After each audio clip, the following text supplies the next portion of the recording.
realize this is too early for the West Coast, but to hell with them. No problem. Yep. Hello, ladies and gentlemen.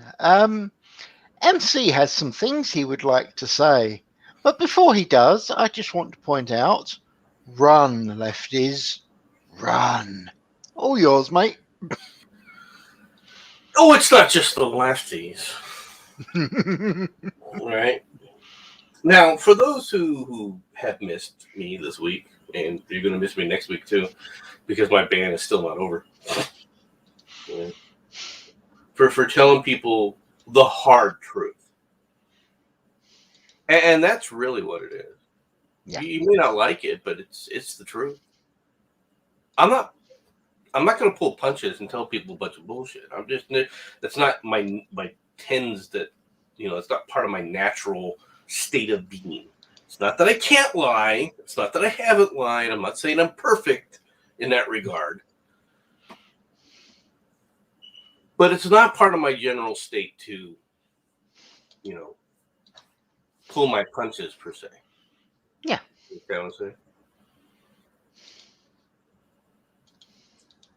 And the nonsense that's been going on in the world, right, it's exemplified in so many ways. It really is, Jensen, right?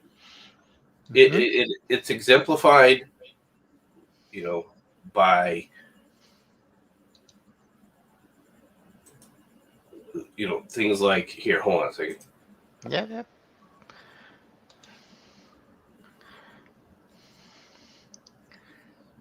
Yes, Shirati, we came here because MC had an opinion. There. Gotcha. Now, I put out this statement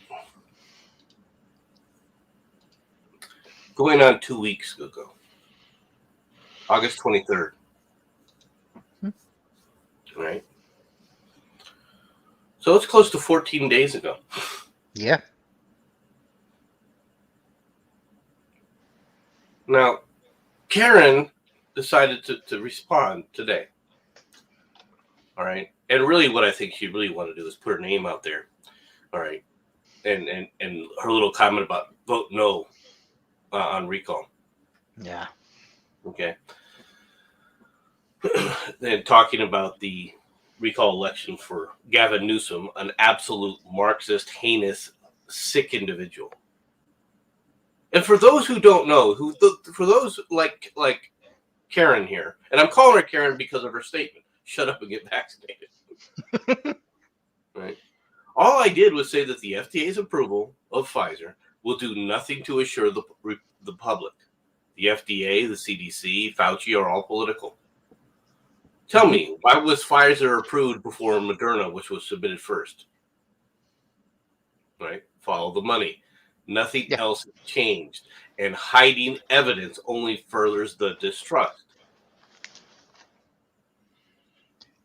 As I said to you earlier, dude, it's not just that. Nowhere in anything you said did you say you haven't been vaccinated. So she's making some big-ass assumptions, and just want to say, right? She is. All right. I don't think that anything I've said on Twitter, I was vaccinated or not vaccinated. And I have no animus toward people who get vaccinated. Nah. All right. I said this how many times to you? Right. Pretty much most of your streams you've mentioned this. All right. If you think that you need to get vaccinated if you're in a, comorbidity category. Yep. You would be wise to get vaccinated. I have said that repeatedly. Mm-hmm. I have pointed out time and again the misstatements and the lies from the CDC, the statements and the lies from the FDA, all right, from Fauci, and I get punished for it. Yeah. Because you have somebody saying that the WHO, you're saying something against the WHO. Yeah, I've said things to point out that the WHO is freaking nonsense. All right. You can believe what you want to believe. Mm-hmm. But if you're going to sit up there and encourage public trust, then you have to be consistent and you have to be honest. The FDA, the CDC, Fauci, none of them have done that. Yeah. And it's not an opinion; it's a fact. You can point it out. You can see it.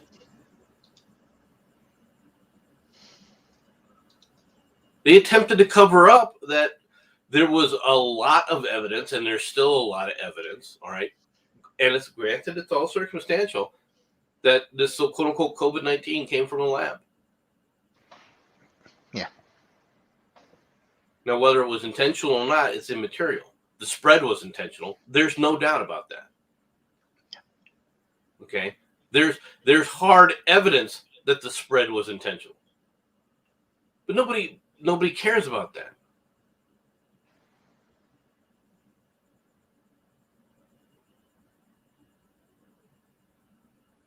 Now, maybe this is going to get this chat banned. Who knows? I apologize if you guys get a strike or a warning. Oh no! How will I cope? I will just have to find that. I can't even keep that going. I don't care. Go ahead. But it's not just. In reality, it's not just this. I told you guys yesterday that a good friend of mine died. Yes. An army buddy. And I've known Irv since AIT, all right, in 1983. Yeah. Okay. Irv was an interesting. He was one of the elder guys in our, in the unit, right? It was somebody that went through basic training in his late 20s. Yeah. Right. Which is unusual. You know this. There's always one or two really old men. You call them old men, but really they're just fully mature guys. All right. Yeah. Going through basics with you, right? Yeah. And so forth. It's unusual. All right. Now, like I said, Irv didn't go through basic with me. He went through AIT with me. I've known him since AIT. Irv also he was one of the people I kept track of even after we get our first assignment after a year in AIT. Mm-hmm. And he was assigned to a different unit than I was. Yeah. Right. So I've kept in touch with Irv. And eventually we got once again assigned to the same unit because it's a small field. Right. Yeah. And of course, I've known his wife, all right, Anna, for the same amount of time, basically, right? Mm-hmm. What I didn't know until we talked to Anna yesterday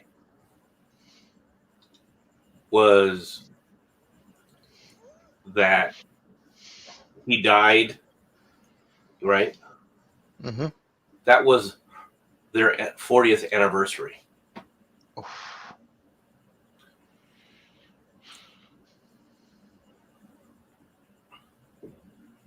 Yeah, Anna's making the best of it. Yeah. It is what it is. And I'm not going to bleed on about that. But it's things like this that put me in more of a contemplative type of mood. And the first thing you see in the morning is some freaking Karen with a snide little shut up and you're vaccinated. Yeah. Karen, You don't need that, dear. It's not that I don't need it. Or maybe I do need it. Maybe this is God's way of telling me, look. The trial from God. Yeah. I'd just love to see you try and explain her as your cross to bear, though. This will be fascinating, I've got to say. Well, I don't know if I suspect it's because see, there's certain things that people wonder about. Or how can I'm saying, how can you believe in God? Or how can you be a Christian? Right. And I'm not here to. I'm not. This is not going to be a preachy stream. Trust me. It'll be a ranty one. It's not going to be preaching, right? But I've said this to others, and I think that this is very true. I think one of the surest signs that God exists, right, is there's certain blessings that get given to you as you go through life. But one of the things that God has never given to me, right, was God has never given me a lottery win. Okay? Okay. Because God knows that if he gave me $500 million out of nowhere, right, I would go buy a fancy car, be screaming down the freeway, get cut off by some idiot in a minivan, right, and go, you know what, screw you, take them right into a ditch, over a freaking embankment, watch the thing tumble and boom, and as it flies down the road, 6 kids fly out the sides of it, and you realize, oh shit, I just killed the whole family. See, God's preventing me from doing something stupid like that. Okay? And you have to appreciate that. Yep.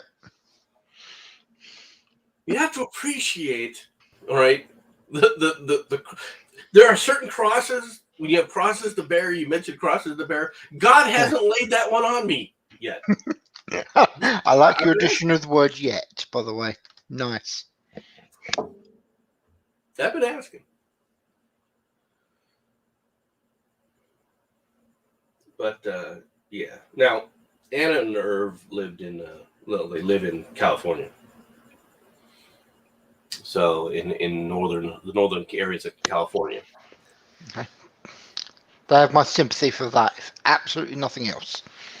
Well, it's not. The thing is considering the situation, it's not within driving distance, right? And quite frankly, I'm not going to fly to the funeral.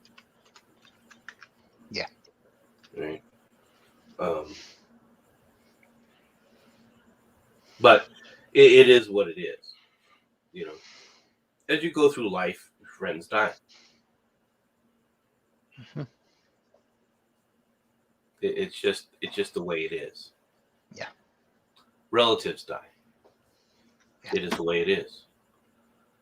Right. But enough of that. Okay. Why did I do this? Why did I ask you this? Because certain people have, quite frankly, frosted me. This Karen being one of them, thinking that she's making her point. Shut up and get vaccinated. Look, these people think that they're smarter. This Karen thinks she's smarter. She thinks she's more moral. She thinks she's standing on the moral. And really what they are, nothing more than closed-minded bigots, all right? Oh, yeah. Or I want to say bigoted hedonists. Most of them are hedonists, all right? That's where we are in today's society. It's a bunch of hedonists. Don't get me wrong, all right? I'm not talking about, how perfect I am or anything else. And then you could call me a hypocrite to an extent, okay?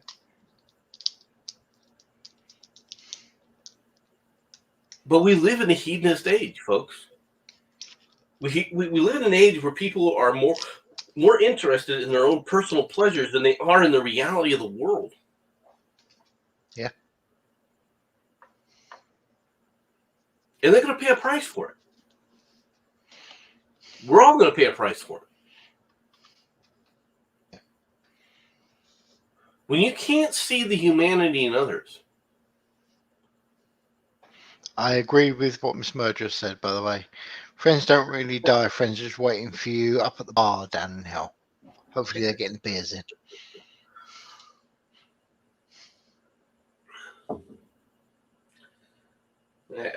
With all due respect, Irv had his issues, but Irv doesn't deserve hell.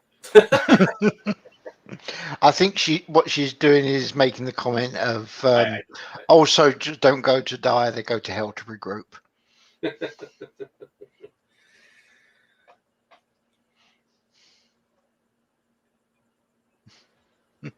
you have these hedonists, you have these people like these Karens making these kind of stupid comments. Yesterday, of course, the big news being bandied around, right, was the that has gotten people absolutely twisted in a knot, right? Is a decision by the U.S. Supreme Court, all right? And what was the decision by the Supreme Court? The decision by the Supreme Court was to not enact an injunction against the Texas's new abortion law. Okay. Okay, I don't know if you've been watching this or not and seeing Twitter. I have heard about this, yes. Yeah. And of course, certain people commented on it. Idiots like Sticks Hexenhammer specifically. And yeah, Sticks, I'm calling you out. Because you're part of the problem, dude. Now, you can claim that I'm an anti-abortionist or anything else, right? The government shouldn't be around to tell people to carry a pregnancy. They're not. They're telling you not to get pregnant. If you don't want a kid, don't get pregnant. Okay? Well, when the human life begins, they use subjective terms. No shit, really? Everything is subjective. All right? Your determination of when life begins is no different than when somebody else's definition of when life begins is. And it's not based on anything more than your subjective view of, I want to put the point here. The problem with this view, and this is what set me off. The problem with this view, all right, is of course it's subjective. By the very nature, it has to be. Regardless of where you put the line, it is going to be subjective.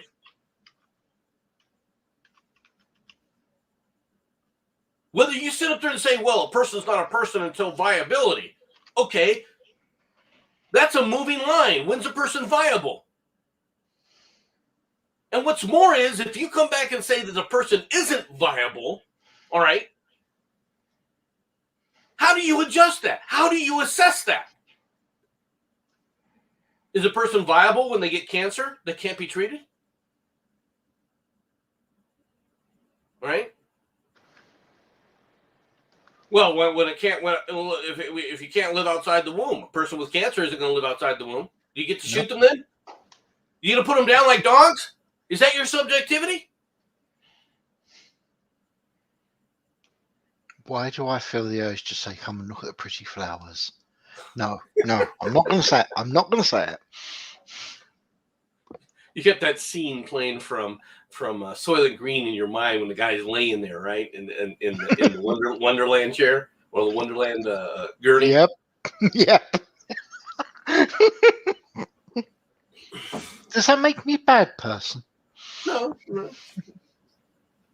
let me put it this way: if it makes you a bad person, what does it say about me that's able to identify it almost instantly when you made the comment, right, reference? That's a fair statement, actually. All right, I'll take it back. Yeah.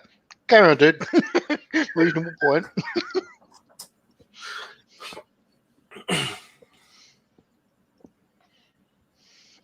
So, of course, when life begins and when life deserves protection, of course it's going to be subjective.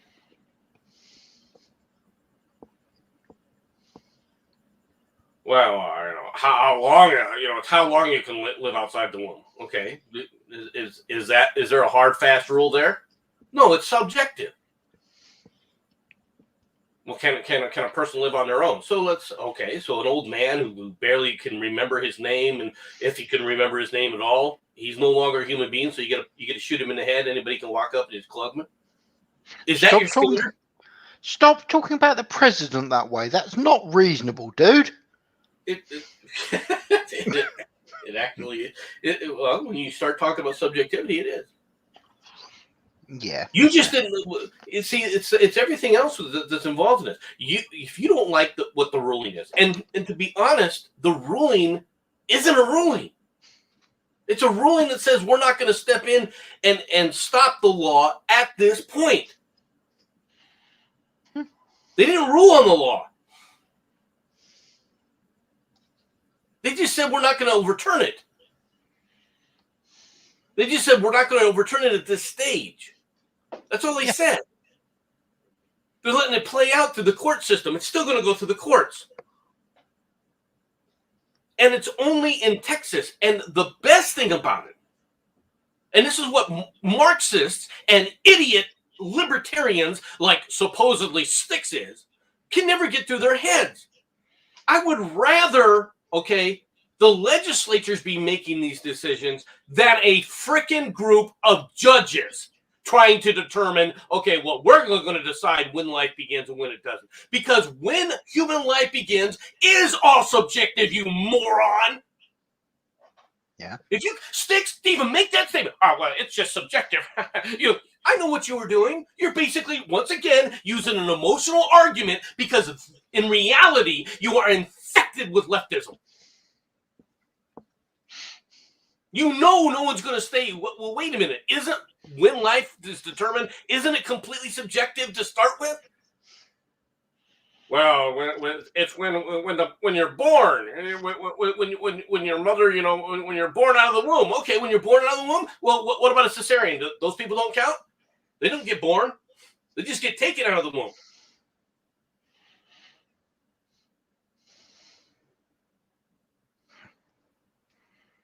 You see what I mean about how everything is subjective? No matter what standard you apply, it's gonna be subjective. And we need to learn to decide these things by the society that we live in, not by rulers. May I weigh on this just a tiny bit? I'm not going to go full opinion. Don't panic. No, Hey, people don't like my opinion, so I won't actually say it. I don't care if people like your opinion or not. Go ahead. Fair. If a person isn't a baby until they're actually given birth, then how comes is it in, as far as I know, 99%, possibly even 100% of the states in your country, if you kill a pregnant woman, you're actually done for killing two people? Actually, that's not as ubiquitous across the United States as possible. Okay. I'll take that back then. I didn't know. I actually thought it was. Okay. It's not. Now, I'm not even sure if I could say most states. I think it'd be fairly safe to say most states have that rule, right? But not all. Okay. It's the thing is the legislatures should be deciding this issue. You as a society, we as a society, should be making that determination. And in the United States, a state like Texas, if they want to say that it's MC, I hate to burst your bubble. No, you don't, Miss Murder. Don't start with. See, another one coming up here. Another hedonist line. Heretics and heathens. No, they're not heathens. They're hedonists. Right? I don't care if you're a heathen. Right? Hate to burst a bubble, but you know that not having abortions funded or just not having them as you at times suggest, that's not going to stop abortions or people having them. Don't care. It's true, actually. She has a point with that. No, she doesn't. All right. Good morning, Mitch, by the way. Good morning, Sherardi. Good morning, Aras. Good morning, Ms. Murder. I'm sorry. Hello she doesn't to have everyone. a point. And let me tell you why she doesn't have a point. Okay? I hear what you're saying, but she doesn't have a point. And the reason she doesn't have a point, the reason it's not a point is just because something's going to happen because we know that humanity is deranged doesn't mean you shouldn't be trying to stop it. True. Right? Murders are going to happen. Should we go, well, since murders are happening, we should just legalize it? It's a poor statement.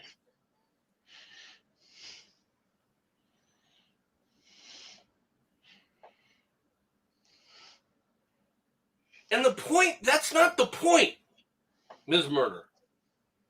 The point is that we as society should be making these decisions. These decisions should be determined through our legislature, and not the federal legislatures, but the state legislatures. If your state wants to sit up there and determine life for them begins, all right, at conception, fine. If the other legislature wants to say it's only after we say the baby's been born, then fine. Those are your societies. You had the very same discussion. Yeah, that's why I'm chuckling. This is kind of funny. And just so as it's been stated, Shirati will be going on a stream with who was it, Mitch and Arthur, and apparently discussing stuff like this. So it's kind of funny you actually mention it, MC. So I see the bitches in the chat. Both of them are going to be listening to what I'm saying. I hope that they both take this in. dude, don't be surprised if you get a message from them. They might want your opinion on this. All right. The thing about this is the your legislature reflects the will of society. This is why it has to be decided in the legislature. The reason abortions are so contentious in the country right now, okay, is because it was never determined by society. It was determined by a bunch of frickin' unelected judges who just on their own took it as their responsibility to read into a right into the Constitution that frankly doesn't exist. And then expounded on that right because the ruling they came up with was that a baby doesn't exist until magically it pops out of the air.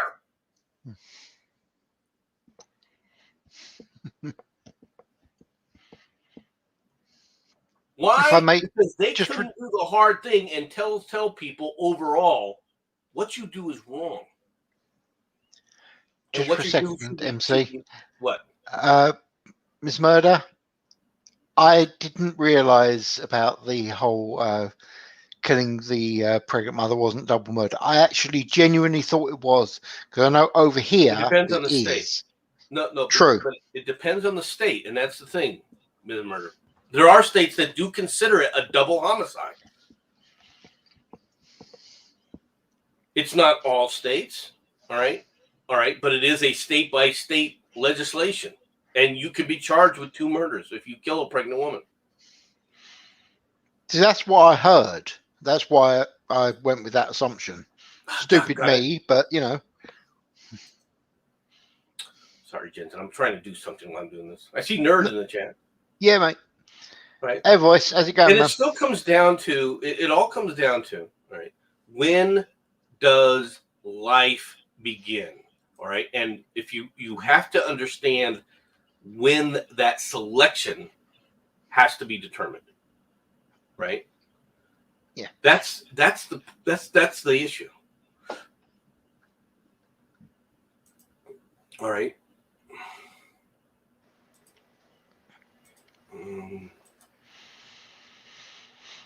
You can make whatever determination you want about the issue, right?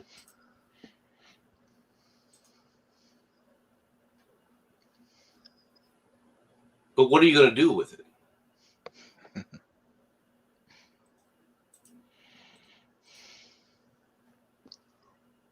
Right? What are you going to do with it? How are you going to mitigate that? Go with it. What are you going to do about it? Right? You got to love the fact that the lefties are giving it with the my body, my right, and then saying, but you have no right, go and get the injection. That's part of the inconsistency. You're right. Okay. I just don't understand how that's acceptable.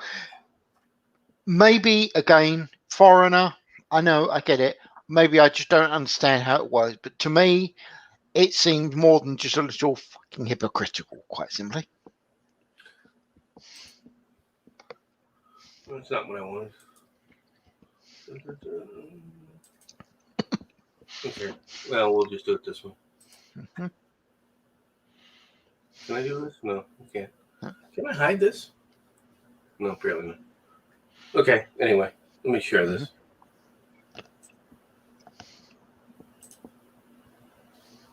There. She gets a bit. Mm-hmm.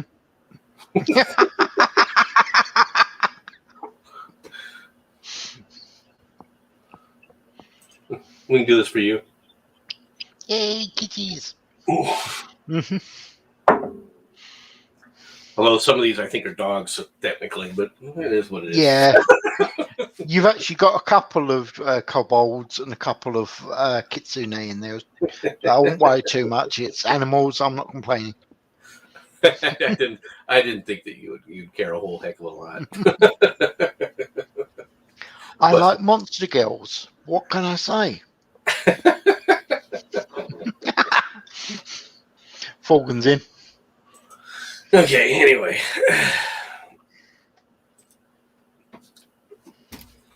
This is the issue, okay, about why is it important for society to make this decision? Because you're not ruled, folks. This is why it's important to have been left up to the states and left it there. Let the states determine when life begins and when life is precious. And you, for example, does the Texas abortion law mean anything in New York? Of course not. Does it mean anything outside of the state of Texas? No. Well, what about those people in Texas, folks? Well, people in Texas, unless you're one of them, aren't you. Deal with it. And if you are in Texas and you're a citizen of Texas and you've voted for your legislature and you don't like the ruling, guess what? Vote for different people then for your state legislature. Convince other people. Convince the rest of your society, all right, what the standard should be. But for God's sake, don't sit up there and let a bunch of unelected bureaucrats or judges make decisions like this to rule on. Mm-hmm. Because then you're not in charge of the government, they are. This is one of the reasons why Roe v. Wade was such a horrendous decision. Whether you like abortion or don't like abortion, all right? Whether you think it should be legal in all cases or think it should be banned in all cases is immaterial to the concept of who should be making that decision, whether it should be done at a legislative level or whether it should be done as a diktat, all right, handed down from on high.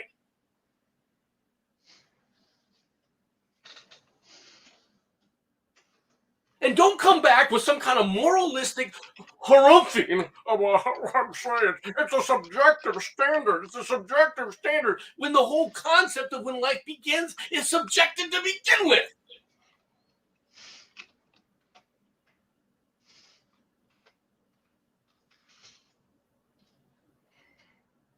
Your standards for abortion, of when abortion should be legalized or not, is no different. Now, I wouldn't have gone on a rant like this if it wasn't for the fact that I saw Styx and his moralistic pontificating.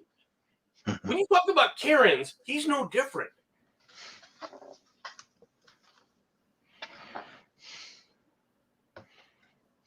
When you talk about a society, when you talk about, the way the world, the way some human societies work, if you're going to come back and tell me that you don't have a right to tell societies what to do or shouldn't do, all right, fine. Then why are you making a comment here? If you're going to come back and say that morality, I'm saying there's no reason they should be dealing with morality. They shouldn't be determining morality. The Supreme Court didn't determine morality. That was done by the legislature of Texas, which is where it should be. Because it's part of the social will. Do you understand the fact? Everyone understands for the most part. Not everyone.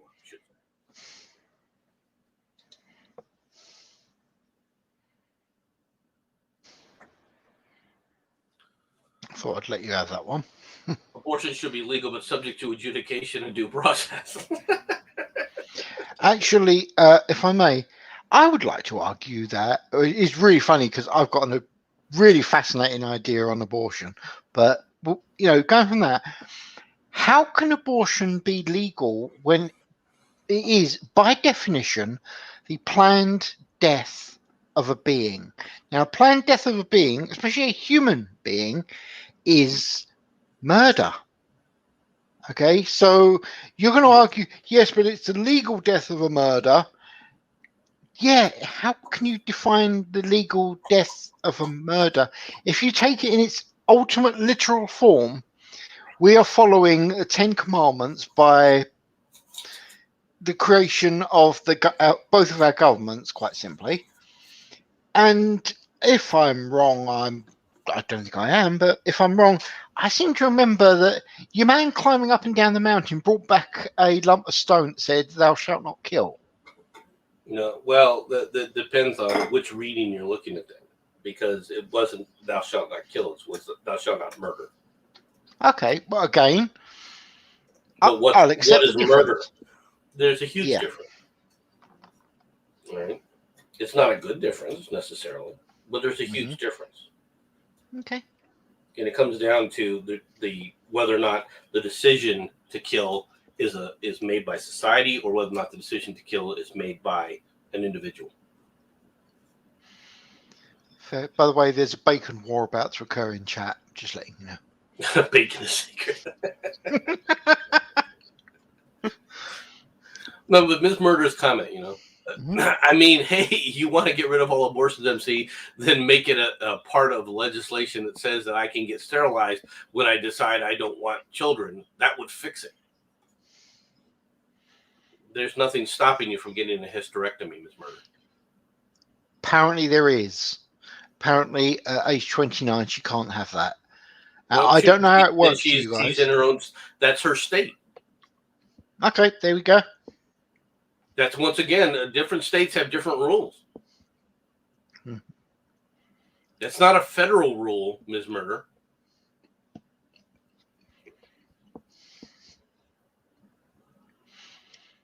Can't argue this one. What? That's what I'm saying. I can't argue with you I can't argue against you on this one. I don't know your system enough to be able to say anything. All I can do is based on arguments over here, and I have no idea if there is a minimum age over here. Theoretically, it just becomes a no. It's not a medical thing. It's optional, and so if you pay your money, you make your choice. You theoretically you go in, you slap the cash down, what wallop you dealt with. Well, I mean, here in the United States, there's certain procedures that are considered cosmetic. All right, some are more radical than others. Different states have different rules, right? And this is a very true statement, right? There are a lot of surgeons who are leery about doing hysterectomies simply because, unlike a vasectomy, hysterectomies are not permanent. I mean, or permanent rather, whereas a vasectomy isn't, right? You can reverse a vasectomy. Yeah, tube tying. Okay. I thought women could get a tube tying thing. Well, that's called a permanent. You can do that, but at the same time, it's permanent, right? The procedures to undo it because of how much more complicated it is, right? Like I said, women could get a hysterectomy, right? But it does depend on the state, depends on a number of factors, right? And you got to get a surgeon willing to do it, all right, and willing to take on, incur those costs, right? And I don't care, Ms. Murder. You see, you're trying to put this in an entire different context, and this is what you guys always do, or I shouldn't say you guys, but this is what leftists do, right? You try to sit up there and make it an argument about individualism. And it's not an argument about individualism. It's an argument about society. Okay? By the way, thank you, Falcon. Yes, elective. Carry on, mate. Right. Seriously, I'm being honest with you. You want me to have an abortion, then allow me to choose when I can be sterilized and not have it be up to the doctor saying, "Oh well, you might regret it." Hey, you convince the doctor. Like I said, your society is your society. I can't actually disagree with you there. I mean, I agree with the concept that she can't have one in her state, but by definition, just go to a different state. Well, she could go to a different state, Yeah. right? It's not theoretically. Let's be honest. Going from state to state in the United States is not very easy necessarily. It can be real simple, right? Mm-hmm. It can be 15 minutes, right? If you live in a state like, Rhode Island, right? Fair. If you live in the middle of Arizona, which I don't live in the middle of Arizona, but if I live in the middle of Arizona, all right, it's going to take you 3 hours to get outside the state, right? Fair. Right, and that's if you that depends on traffic, and that's when there's no traffic. But from Phoenix, it can take about 3 hours. You can get to California. Yeah. From Phoenix, it'll take you about, depending upon the situation, you can probably get to Nevada in about 4 or 5, right? Because Phoenix is not quite the middle of the state. From Tucson, you can get to California in about 3.5, 4 hours. You can get to New Mexico, right, in an hour and a half. Okay. One sec. Thank you very much, voice. That's actually very useful, mate. Cheers, geese. Yeah, but by that definition, dude, add another half hour to it. End up in Mexico itself, and they'll do whatever you want, including get rid of the kid after it's born. Well, I'm an hour away from Mexico. Now, Ms. Murder, on the other hand, is nowhere near that. Yeah. Okay. Ms. Murder could take an hour and probably easily end up in Wisconsin. All right. She travels an hour the other way. She can, hour and a half maybe. She'll end up in Indiana. Yeah. Right? So from that standpoint, it's still an hour. That's an hour driving on freeways. If you can get to the freeway and there's not traffic. That's after you get out of Chicago. Chicago almost always has traffic except for 2 a.m.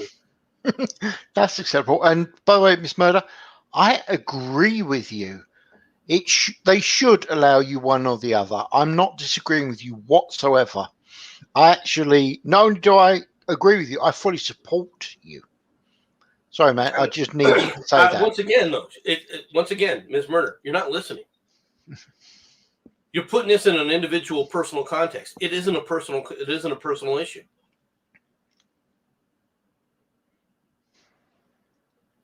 Okay, it's a societal issue. What does the society you live in like? Change your society. Yeah.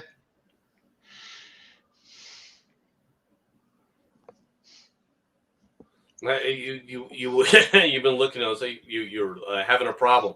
I understand that. Okay. I understand you're having a problem, but that's not a legal definition. That has the fact that you have doctors not willing to perform it has nothing to do with whether or not it's legal. Right? Oh, Oz just come up with a not a bad idea. Just tell them it's part of gender reassignment and they're bigots if they don't allow it. Do you know, I know he probably meant that mildly amusing, but he's not wrong. No, he's not. I guarantee you that's because she hasn't gone to the right doctor. And what's more is why are the doctors worried about it, right? Because they're worried about being sued. Yeah. This is not a legal matter.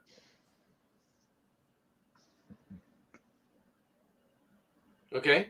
This is the problem when it comes down to an individualistic issue. All right, it's not a law. There's no law that says you can't sit up there and get a hysterectomy.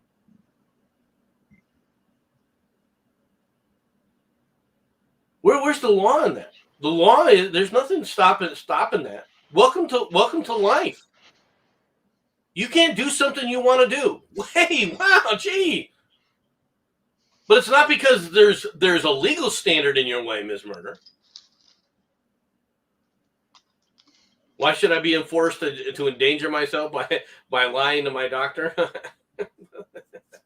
Just to have an opportunity to not have children?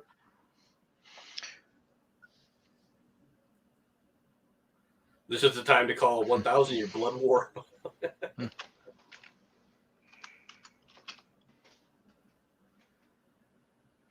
What the hell is that about?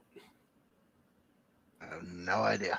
I think he's just hoping that we're going to be going to war for 1,000 years. Hey, I think that'd be quite an amusing concept. The fact that, in all fairness, if something like that did go on, all that would end up happening is the lefties would traipse out there with their pussy hats. With a bit of luck, the Conservatives turn around, shoot them, look at the enemy and go, "Are you cool? Yeah, we're cool," and both go your separate ways. Once again, the fact that somebody doesn't want to do something for Ms. Murder, right? That's on her. Yeah. I hate to say that, Ms. Murder, but it's not. Whether it's legal or not, I think is not the issue. I think it's fully legal in your state, all right? And in fact, in your state, let's be perfectly honest, Ms. Murder, did your state outlaw abortions? No, what she's saying is, as I put up, MC, you're not understanding. They won't even consider listening to me. They say, I don't want children as a 29-year-old woman. No, that is actually unreasonable. I agree with her completely. That is not an acceptable thing. Well, acceptable for who? Me, quite simply. The fact that that other people are allowed to do this, but because of her age, she's not. I disagree. She is old. She is old, as she said earlier. She's old enough to do X, Y, and Z. Hold on a second, Jensen, because you're not looking at this correctly. Neither is Ms. Murder. Right? There's a difference between a society saying you're not allowed to do something, right, and a doctor saying I'm not going to do something. Okay, yeah. A doctor can say that all you want. You can't go to that doctor. Okay, find another doctor. I know that you've been looking. I know that you're having problems, Ms. Murder, trying to find a doctor that's willing to do this. But there's nothing stopping the doctor from doing it. All right? Legally wise. The society isn't telling you that. And what's more is you live in a society in Illinois. In Illinois, they haven't changed the rules on abortion. They've already made their rules. You live in that society. What are you bitching about?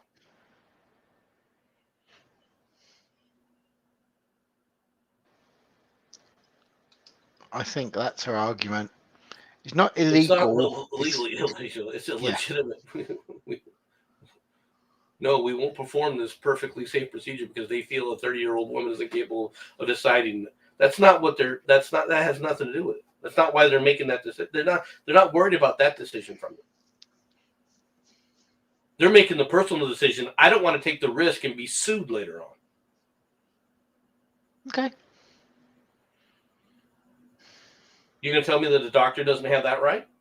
Oh, no. That's actually reasonable. And if it is based on purely the doctor's choice, which I'm not saying it is, and I'm not actually having that argument with you. What I'm saying is that if she's not finding the right doctor to do it, then okay. And technically, that is kind of, don't get upset at me, Miss Murder. You're about to, but don't. It's actually her fault for not actually finding the doctors that are willing to do it. And at this point, how dare you? I've been looking, yes, but you haven't found them. Find the right ones. I'm actually okay. See you later, Mana. Good luck, mate. Have a nice rest. The thing is she's complaining because she can't find help, and she feels that's being placed upon her. All right, but in reality, the reason she can't find that help has to do with the fact that our society went to a litigious mode where they sued over everything. Yes. Let's be honest, Miss Murder. We wouldn't have this society. We wouldn't be having this discussion if people didn't run around going later have that quote unquote regret and then attempt to blame their bad decision on somebody else. Mm-hmm. And who screwed that up? Why is that? Because we go right back to my favorite saying that nobody ever wants to listen to, the Miranda decision by the Supreme Court, where you're not accountable for your decisions. Nope, that's someone else's responsibility.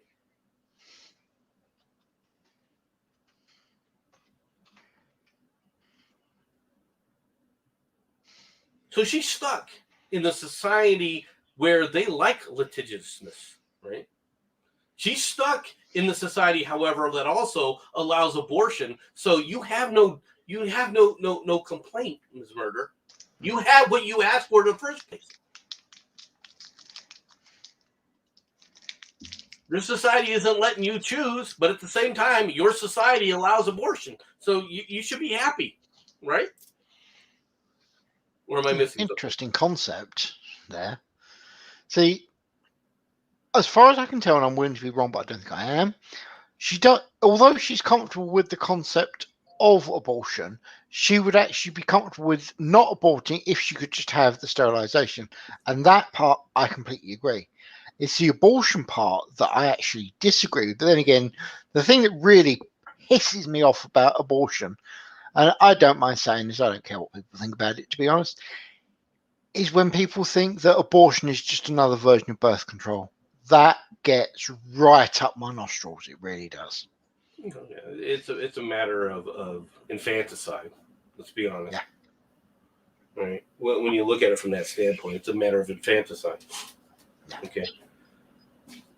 Once again, I believe that society has the right to do certain things, and Mitch is not wrong when he talks about due process. Mm-hmm. Okay. The idea that the courts have to go through a system for the society to make to decide to execute someone, whether they are a prisoner, whether they are a combatant, it needs to be done on a societal level, all right, and then adjudicated in those forms, all right. There's certain things like, for example, war. Yeah, war is killing, folks. War is destruction. Yeah. War is horrific, yes, but and all of that, all right. But is that murder? Okay. You can say what you want, but it's a social decision. It's a societal decision. There's reasons why we took this out of. It's reason why, as human beings, we decided we don't want an individual making these kinds of decisions. Why we need it for all of society, and you'd better step up and engage yourself in that society if that's the case.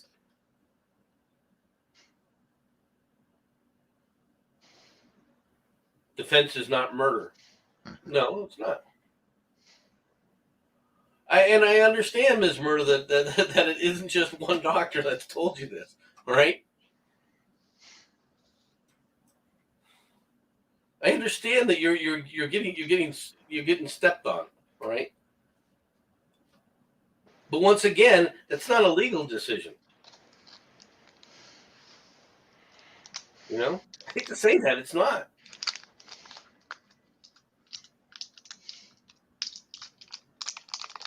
It's a decision based on it's an individual doctor's decision to say he's not going to incur the risk, and you represent a risk to him.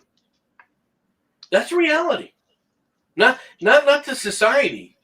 He's not making this on a conscious decision. Let's be honest. The doctor's not telling her that she can't get.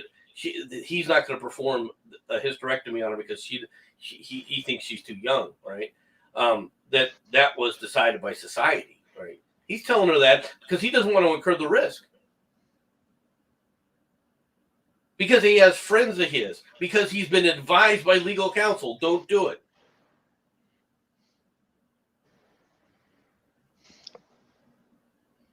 And the reason is because you got idiots in this society that have sued over stupid shit and gotten away with it. For making stupid decisions, and they blame other people. Does this apply? Just checking with you, Shirati, contract law, write a contract that another party gets screwed over. Is that Tell me how many times that a contract is written in stone and other people sued to break the contract? That's what I thought. Still runs down to the same freaking thing. Sure, a doctor can sit up there and do that, but as soon as the litigant decides not to do it, and say, "Well, I didn't he needed to advise me or she needed to advise me on all the ramifications and failed to do so. I'm a victim. If your society is not willing to hold the individual accountable or responsible, then no matter what papers are signed, no matter what decisions get made, okay, they're still going to do the same thing. Oz, I can't see how that could possibly go badly. Not at all. By the way, my name's Stevie Wonder. Hi. Too soon?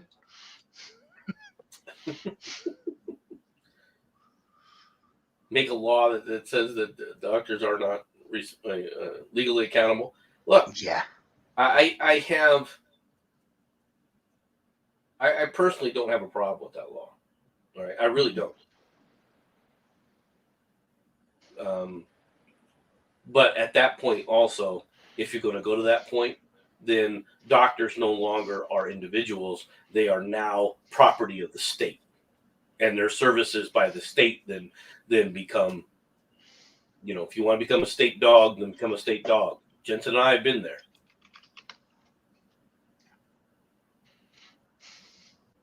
You want the government in the less government intrusion in these matters, the better, in my opinion. But hey, if you want to sit up there and have a law that says that in your state, fine. If it's going to be respected, that would be wonderful. But unfortunately, federal law, at the way it's currently been judged, has adjudicated it the other way. Until you get the federal court system and start reining it in with its rulings about individual accountability and responsibility, none of this is going to make any difference.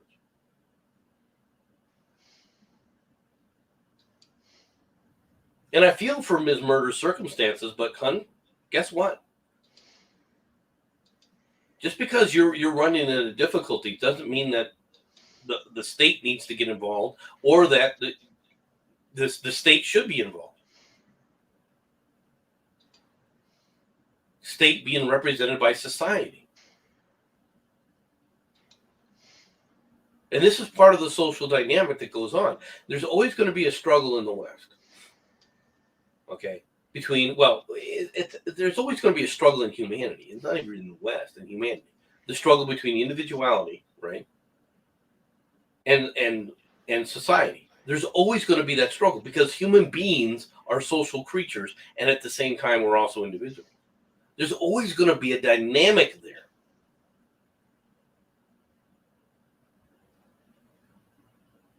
Now, in the Western societies, there's a lot more concentration on individuality. On Eastern societies, such, for example, as you see in China and Japan and so forth, there is a more emphasis on the social dynamics. Mm-hmm. That's just the way it is. It's the way it'll always be. Because human beings are both social creatures and individuals. You're not going to get around that. Fair. Ms. Murder, have you considered checking out New York's laws? Now, I'm not doing this just to be a dick about New York, even though I'll generally do that most times. But seriously, New York has possibly got one of the best options. If not, if California won't help you, then no offense, but you're screwed. Okay, because let's be fair, California just does not seem to understand the concept of that sort. What's reasonable and what isn't when it comes to children.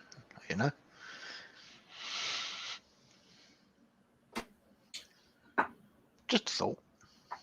All Texas did was demonstrate that ownership of the rooms granted the government by Roe v. Wade, all right, grants them limited terms that can always change. Well, yeah, that's an accurate assessment, actually, what Carl said there.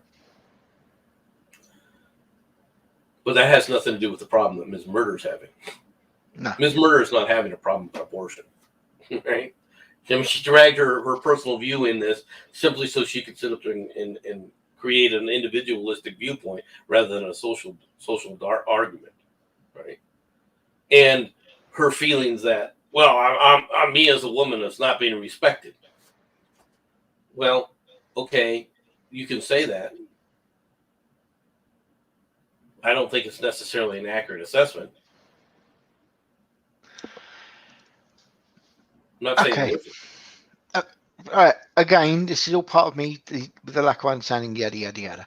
Now, I know a bloke can, and I realise, first of all, I realise it can be a lot harder for women to do this than men. I understand, but why is it a man can go and get his tubes tied and no one thinks twice about it, whereas Miss Murder is having a hard time doing it? That is the thing I'm not actually understanding. Is it Permanency. purely just that it's more difficult for the female form? It's permanency. Okay. It's also an aspect of humanity, right? Okay. There's two things about it. It's an aspect of humanity as well. Mm-hmm. Okay, men and women are different. Yeah. Okay, and whether we like this or not, whether people understand this or not, okay, from a social perspective, from a societal perspective, right? Women, all right, are more important than men. Yeah. Okay, men are more expendable.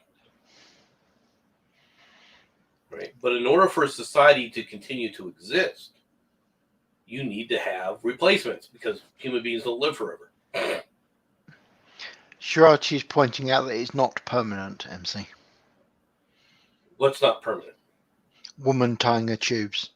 It's a lot more It's a lot more complicated surgery, right? To both the hysterectomy and to undo it.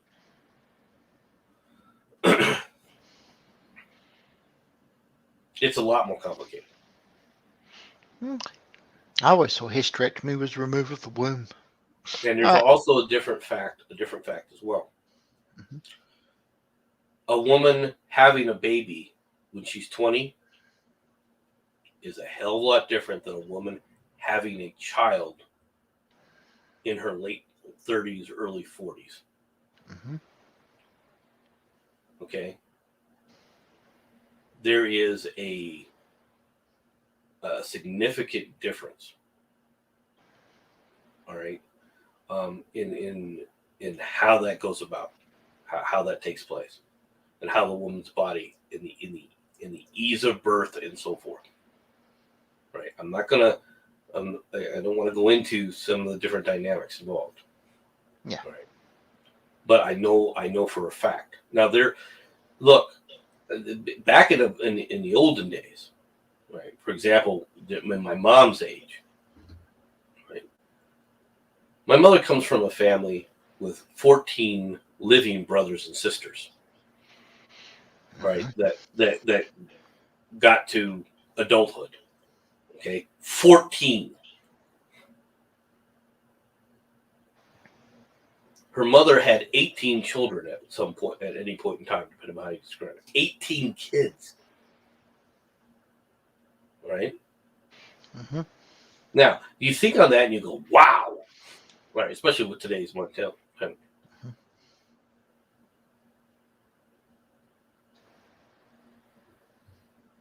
Tubal ligation is what you're talking about, the difference between hysterectomy and tubal ligation. Tubal ligation, though, has its own issue. A hysterectomy is a total removal. You remove the ovaries and so forth. Which is, you want to talk about sterilization, that's the only way to do it. MC, I highly doubt that the rather small percentage of women who are truly child-free and wish to get sterilized is going to affect the vast majority of all other women who have multiple children. I'm not making that comment. Mm-hmm. I'm talking about society. See, you keep trying to talk about it as an individual rather than society, Werner. I think you're actually are arguing separate points. What? I think you and her are arguing separate points. I see what you're both saying, and weirdly, you're both completely accurate. Except you're both arguing against the other one, even though you're arguing separate points, which is kind of funny. Well, that's the problem when you have these discussions. You're talking about apples and oranges. Yeah. She's talking about apples. I'm talking about oranges.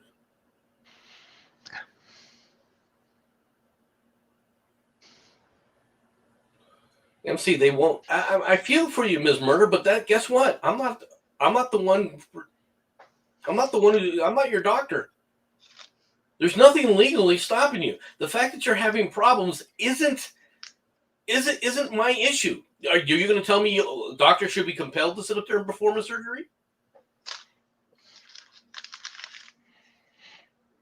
Is that what you want? You want the state to sit up there and do what you want? You want the state to sit there and bend to your will because of your individual proclivities. You want them, all right, the rest of society to be able to tell a doctor, whether he wants to or not, that he needs to do something to perform an operation?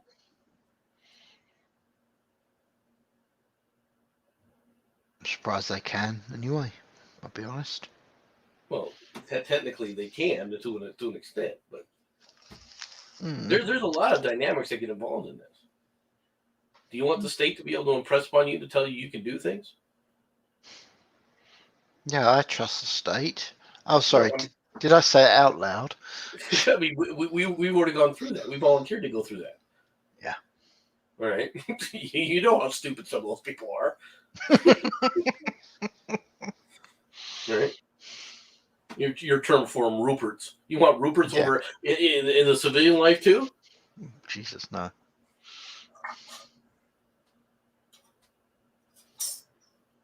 I feel for Ms. Murder because she's going through a tough time, and where she's at, and in the area that she's in, she's having to live through the problems that have been created from the society that she lives in. I understand that, but guess what, hon? I hate to tell you this, but number one, that's your problem. You live in Chicago. You live in the area, all right? Go to New York. I bet you'll find somebody that'll be willing to do it. I knew it. Right? Move to Hawaii. Move to California. Well, I don't wish California to anybody.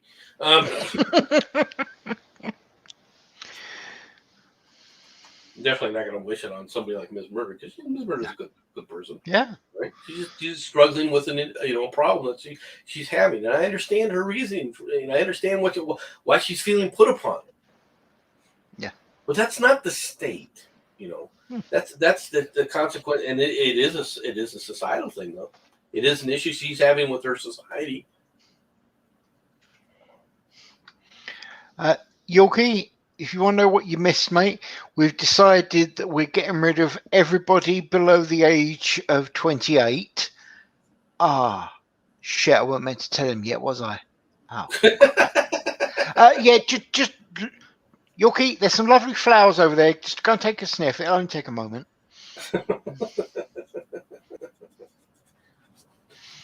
But you understand, the thing is this is the way life is right now. Yeah. Right? The United States was supposed to be just that, the United States. The states are supposed to be their own entities unto themselves making these decisions, right? Which is where it should be. Everyone talks about how society is bad. Society is doing this. Society is doing that. I don't like this on society. I don't like that in society. Well, you're in a society. Change it yourself. Convince more people to agree with you. Do it through the process of legislation. Don't do it through dictates. Because if you do it through dictates from the courts, all right, it's not going to necessarily be effective.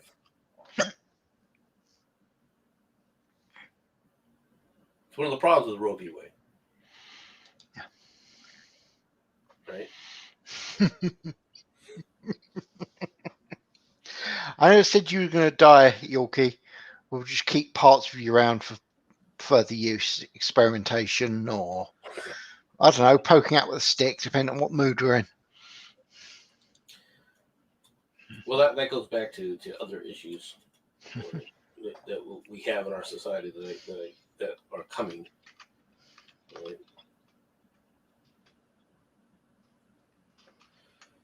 It's one thing to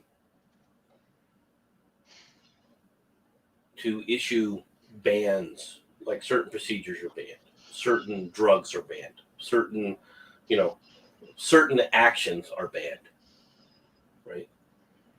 For people who don't understand this is what societies have always done. They've banned activities, right? And they encourage other activities, all right, by offering incentives. And there's reasons why incentives are offered for some things and bans are placed on other things, all right, from a societal standpoint. But that's where it should be left. Okay? If you go too far into these things, where you're dictating, societies can tell you how to do things. All right. And what I mean by that is instead of how, that you will do things. Right. You're running a slippery slope there. You must perform this procedure. You must do this. You must show up at the church on Fridays. Okay. You want to give people the power to do that? Is that what you're suggesting, Jensen? No, I see your point. Yeah. Look, there is no easy way of doing this, at least not until we go with my all hail the robotic overlords, at which point people won't care because we'll all have a chip telling us what's right or wrong. Now, granted, that's not necessarily a good thing for some people, and yes, Shirati, that does mean that you would technically be allowed into the robot society. You're already part of the way there. I thought I'd get that in while I could. She's going to lose her crap on it, you know it, and I know it. So you were encouraging it, right? I might as well say it while I can. It's not much encouragement. It's more of a get it in while I can and just wait for the absolute shit show that will be coming. Not might, will. I think she hasn't given you the buzzer button yet. Oh no, that would be. To be honest, either me or Oz getting access to that would be hilarious as all hell.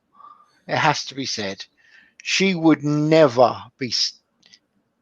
She probably would never. I hope she wouldn't. She really doesn't want to. Okay, you notice I had to change that several times there. Yeah. Well, let's take this to the conversation you and I were having yesterday. Okay. If you don't mind. Please do so. We were discussing the difference between being married and not being married. Mm-hmm. For those who don't know. Do you want to give the state the power to tell you have to be married? No. All right. It's one thing for the state to say we offer incentives for being married. We offer tax incentives and other things to be married, right? Because society has determined that a married couple, all right, presents a better platform or a superior platform for the rearing of children. Okay. Yeah. There's an incentive there to get married. There's the social dynamic, social push, right? But not the legal. It hasn't been codified. It says you have to do this. It's just saying that we encourage this behavior. But that's different than telling people you have to do something. Yeah. Okay? There might be a lot of personal reasons why you don't think you should get married or that you will get married. There might be other reasons why you think that you should get married. It doesn't matter, though, if the state is telling you when to get married or that you have to be married. True. And I completely agree with Oz here. There are plenty of incentives to not get married if you know how to game the system. Granted, it should be pointed out that is gaming the system, but you do have a reasonable point there, mate. Well, yeah, but like I said, there are incentives. Sure, there's it depends on what your priorities are. We're talking about that. But what my point here is what should be the state to be telling people to do, to enforce. It's the same thing with masks. It's one thing to say, we encourage you to wear a mask. It's another thing to turn around and say, you have to wear a mask. True. It's one thing to tell the populace, people around you, wear a mask. We think it's a good idea for you to wear a mask, but it's an entire different step to go out and say, if you don't wear a mask, you have to wear a mask, and if you don't, here are the penalties. Well, yeah, it's the difference between basically normal society and tyranny. Let's be completely fair here. Right? That's what we're talking about. Now, in Ms. Murder's case, there's nothing that says she can't do something. She's having a problem finding people who will do it for her. Yes. Because she can't do it herself, obviously. I shouldn't probably make that statement because that might be a hold my beer holder, but you know, it's going to be so much easier. Not try and do it yourself. You got to admit, it's going to be so much easier if they actually brought out a single pill that actually did all that shit, wouldn't it? Well, the problem is if you did something like that, is people would lie and give people the pill. This is unfortunately also very, very true. You have a reasonable point. What I mean by that is if you think that drugging a woman to take her to bed is bad, right? Yeah, and idiots and very, very despicable individuals do that. Yeah, oh yeah. All right. If you're against that, well then create a pill like that and see what happens. Rohypnol plus hysterectomy. Instant interesting evening. Yeah. Because there are guys that would sit up there and give women that without them knowing about it. Sure. Yorkie has a point. Loosely. Well, technically she can. Some scalpels and bleach she'll probably do. But Yorkie, you do not need to be freaking adding stupid commentary. You know, he's not wrong. What you probably should say is she shouldn't, not she can't. That was really... She can't do it successfully. Again. Let's put it that way. All right? And a success being that everything comes out and perfect. She has no repercussions and lives through the entire process. Well, I would suggest maybe super glue for patching up the scars, but hey. Which is what super glue was invented for. But I know, that's why I picked it. People don't actually realize that, by the way. You know that, right? Why? I mean, I was in the military. We all know that shit. No, we do. Well, I'm talking norms don't actually understand. Super glue was not actually designed for gluing per se. It was designed as a synthetic skin. Synthetic stitches. Yeah. A fast way of stitching on the battlefield. Yeah. To save people's lives. So technically, if Shirat is correct and war is coming, piece of suggestion for all of you lot, make sure you got plenty, and I do mean plenty, of super glue in, just in case. Works wonders, really does. You got to know how to apply it. I can't say in today's society, people are just going to die. Today's society, they'll probably be pouring it down each other's throat, thinking it's a good idea. Well, they already put it on their heads to sit up there and look. Exactly. New hairstyle.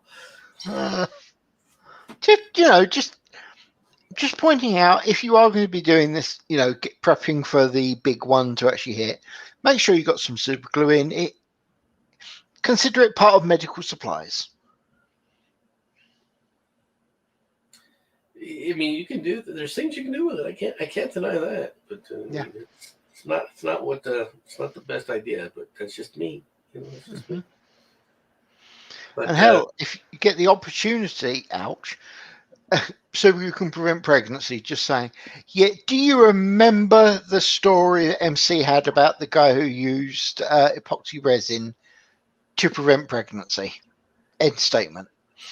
Yeah. And yes, that guy was a moron. Mm-hmm. What the hell was that? Hold on a second. Okay, no problem. Yes, as I was. I set something off. All right. Right. The aliens are However, coming. while we're talking here, Yeah. I do have other stories that we can talk about. Whenever you're ready, mate. Okay, we can talk about this one. Okay. Ms. Murder. What about this story? Oof. Oh dear, really?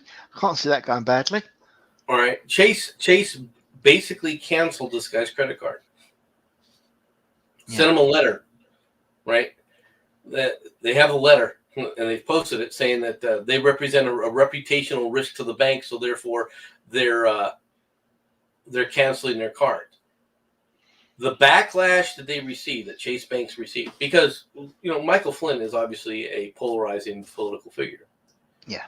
The backlash that they received has caused people to go, "Oh, that was a mistake. It was a mistake."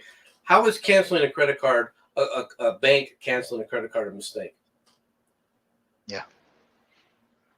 Right. I'm hoping that they're getting sued 6 weeks from Sunday.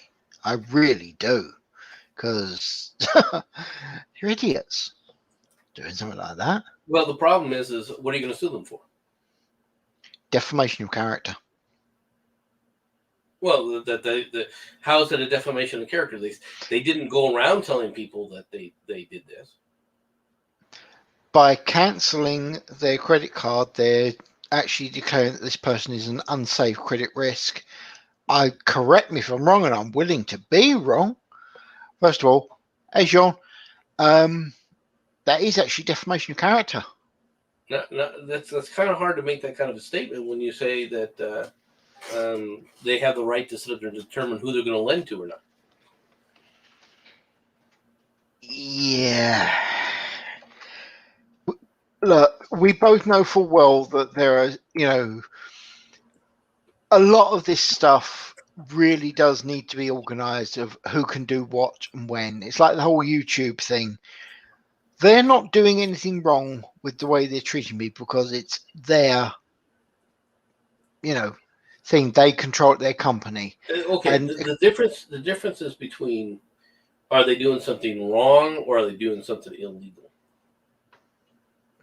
You can do a lot of wrong things and still be legal. Okay, that's where the rub is. Now, when it comes to banks, since the banks are so heavily controlled by the government, all right, the government needs to because of their control, because they control the banks. Let's be honest. This is one of the things that irritates me about people. Yeah. Oh, these politicians are all bought off by these big banks and these big corporations. No, it's the other way around, dumbass. And that might be true in Britain, but in the United States, it's the other way around. Yeah. The government controls them. The government then demands people within the government, the bureaucrats within the government, then demand their cut. It's not the other way around. It's a shakedown from the government. It's not the other way around. Okay. Now, when they get together and they work together, that's when it's real dangerous. Yeah. When they say, look, I want my cut. Okay, we'll give you your cut, but you got to protect us from this. Look at how much your cut will be then. That's when you got to look out for these assholes. That's where it leads to.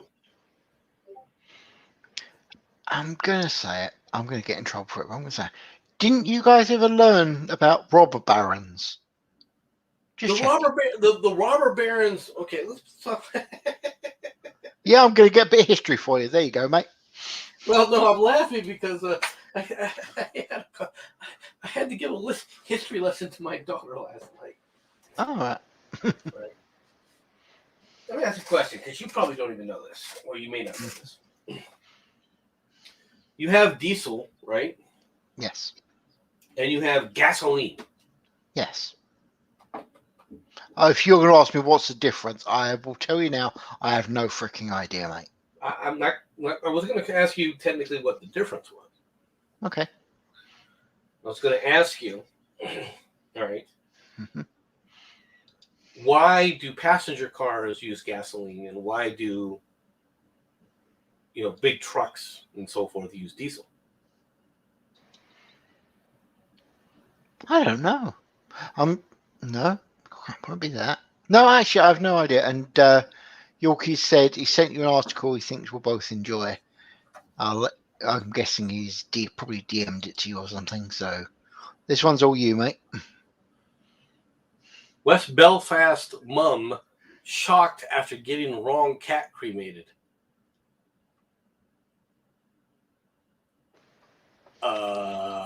Okay. Jensen immediately went there. Right?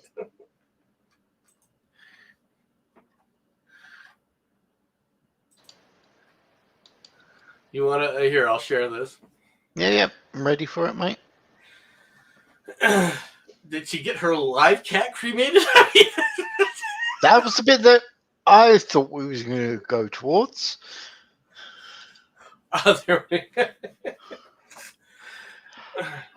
We're sitting in the house devastated when Simba popped up and we realized it was the wrong cat. Do you know, I heard about this, or at least something similar, but it was a bloke that was actually doing it. He was saying how he spent something like $125 on getting this cat cremated and scattered, and then his cat came prancing in the next day with the look that said, "What?" A family has described their shock after getting the wrong cat cremated when they thought that their beloved pet had died. Sinead Clark was left heartbroken this week after discovering a dead Mogi. What? Mogi? Moggy cat. All right. Near her home in West Belfast and believed it was her cat, 14 years, Simba. How long do cats live? Mine lived, but anything up to 30 years, but that is an insane piss take of how long. Mine done 24, but anything from 12 onwards, and it could happen.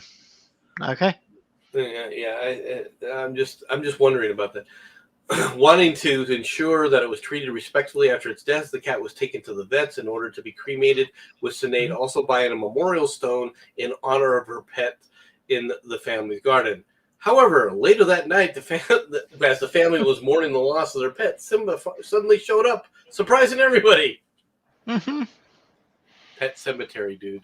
That's what I was thinking. Did it eat one of the children? If yes, pet cemetery.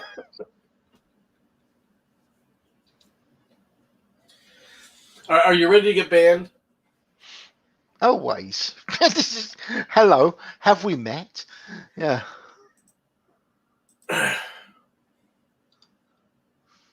The WHO warns that the new Mu variant could be more vaccine resistant.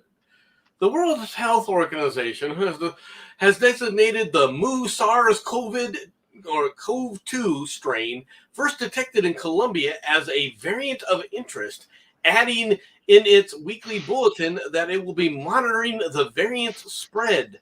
According to the WHO, the Mu variant was first detected in Colombia in January. The variants of interest have been found to have genetic changes that affect the virus's characteristics, including transmissibility, the virus's severity, and immune escape. Variants of interest differ from variants of concern, which have been found to cause a decrease in effectiveness of the public's health measures of vaccines and therapeutics. Mu has been designated as a variant of interest, as it has some mutations that need to be studied for the potential impact on the body's immune response. Data shared with the WHO's Virus Evolution Working Group indicate that immunity developed through prior infection or vaccination may not be strong against this variant. More studies are needed to confirm this, the WHO said in a statement. Mm-hmm. Okay. Mm-hmm. What am I supposed to believe about this now?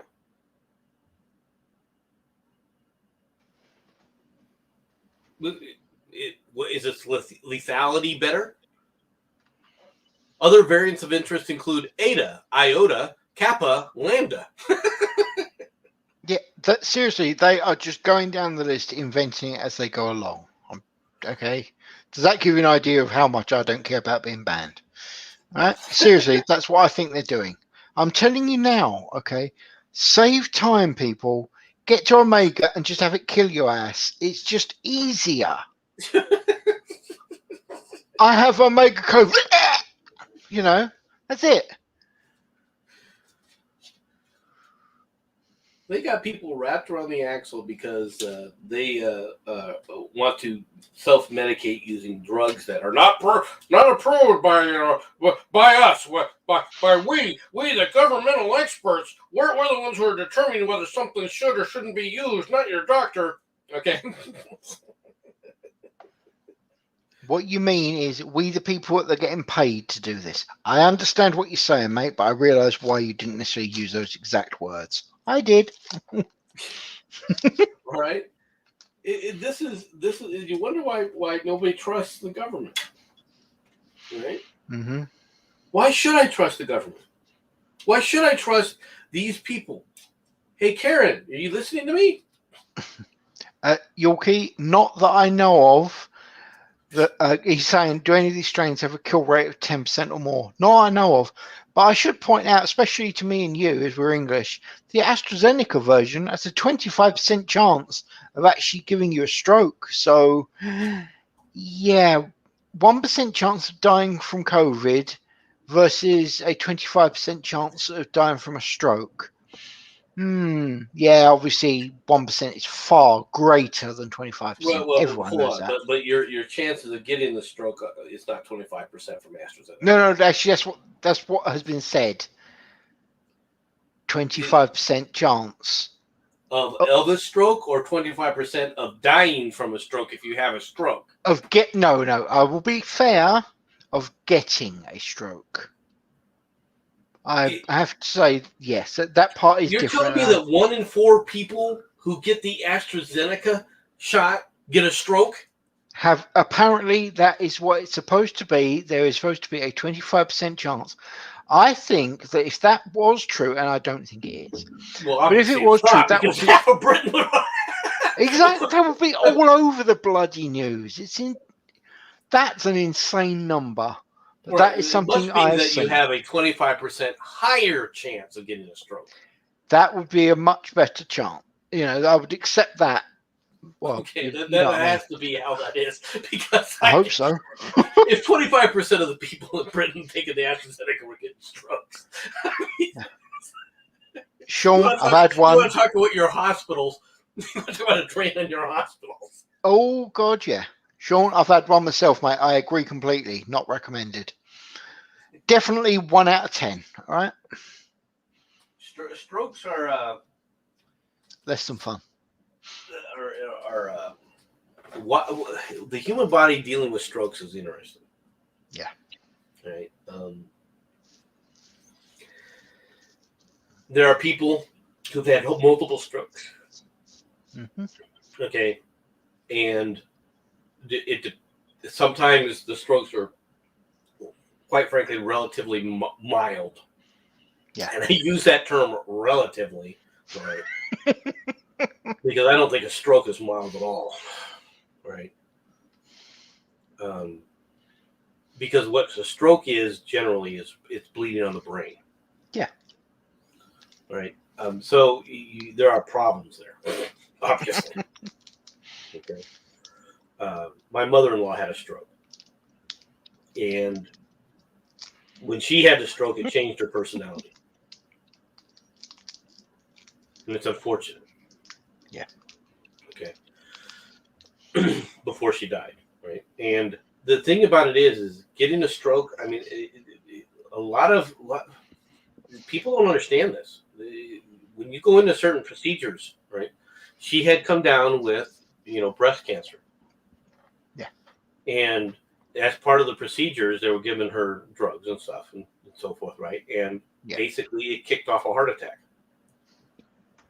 And She survived the heart attack pretty well, but the problem is afterwards, when they were during the recovery part of that, they warned her that she has to start doing certain things, which she didn't want to do. She had a stroke. Mm-hmm.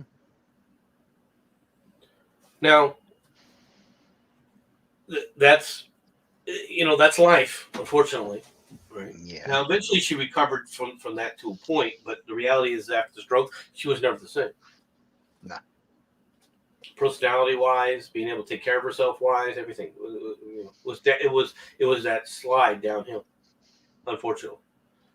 Yeah. And then a few years later, of course, she's in hospice because, quite frankly, the attempt to cure her of breast cancer failed. Okay. All right. And at that point, it had metastasized in other organs, and there wasn't anything they could do. I mean, she was going to die of breast cancer. There's literally nothing you can do about it. Yeah. Right. And yeah, my sister-in-law dealt with it for the most part, but and I give her kudos for that. I just don't like the fact that how she treated my wife in the meantime. But that's a separate issue. That's a separate dynamic. Mm-hmm. Congratulations, Miss Murder. Glad you got them. Did you get all of them? She went for her meds. One thing I will say with the stroke I had, it most definitely, absolutely kicked my ass when it comes to remembering names. I was never any good with it at the best of times. But pretty much, I can be halfway through a sentence and completely forget what I'm talking about. We're talking full on, I get concerned about it. It's that bad.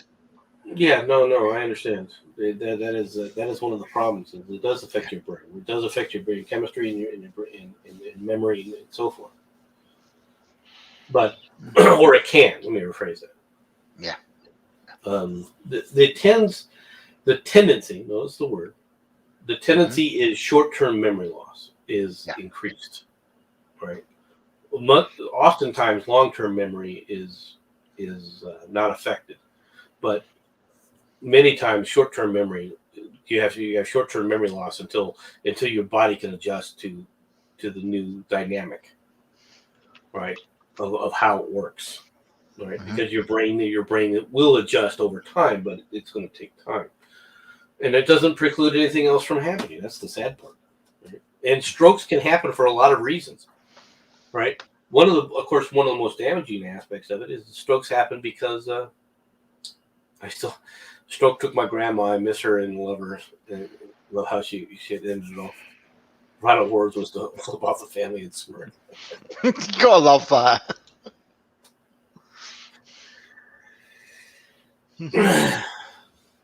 But the strokes happen a lot after heart attacks simply because a heart attack is a blood clot.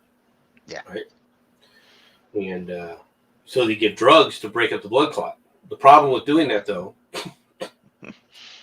is if a blood clot, if you've had clotting in other areas of the body and that are beginning to clot, that clot can get released. Yeah.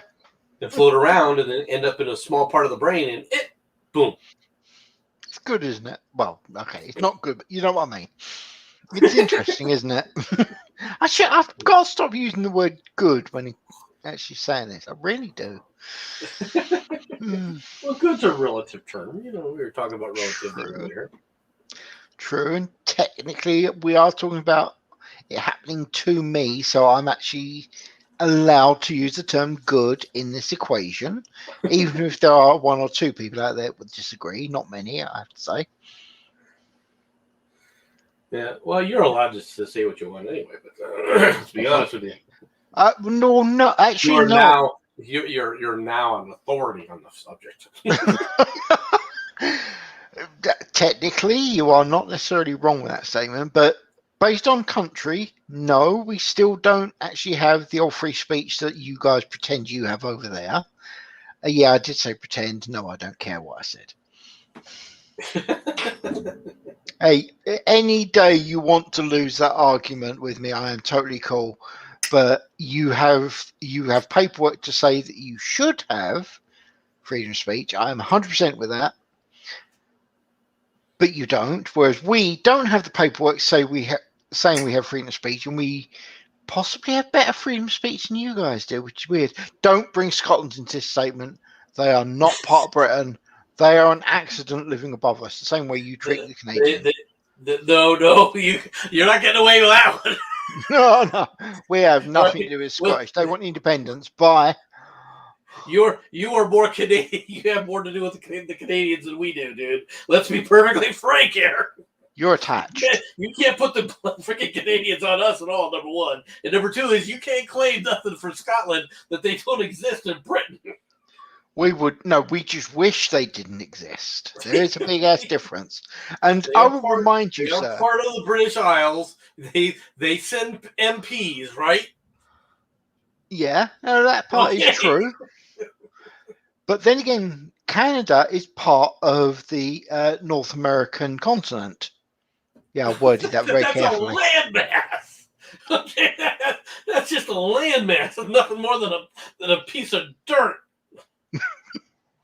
Don't talk about Canada as just. Oh, no, that's Canada. Good point. All right, that's fair. Do you want a Canadian story? Have you got any? Actually, do I have a Canadian story? I can pull it up.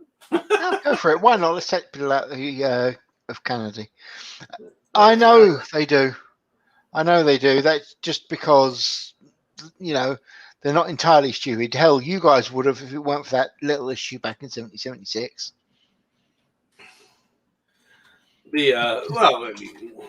You guys didn't want us anymore. Rubbish. We still wanted you. We just wanted you to pay more. That was all. You what? We still wanted the country. It's just you guys wanted to pay that extra bit. You guys refused to pay the extra little bit. I mean, guys, stamp tax. What is the problem? Yeah, I'm taking the piss. The problem is that we didn't vote on it. Yeah, but it doesn't matter whether you voted on it. We wouldn't have given the damn. Well, welcome to where I was going with the whole frickin', if you're not going to allow us to vote, then we don't have a share in the government, which is one of the reasons why Roe v. Wade was a bad decision. Just put it out. Fair point. You want a Canadian story? We have stories. Click. All right. Oh, gold.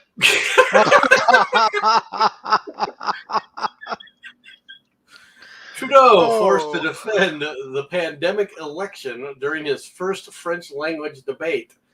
Justin Trudeau's rivals ganged up on him on Thursday, in the first debate of Canada's election campaign over his decision to trigger the vote in the middle of a pandemic.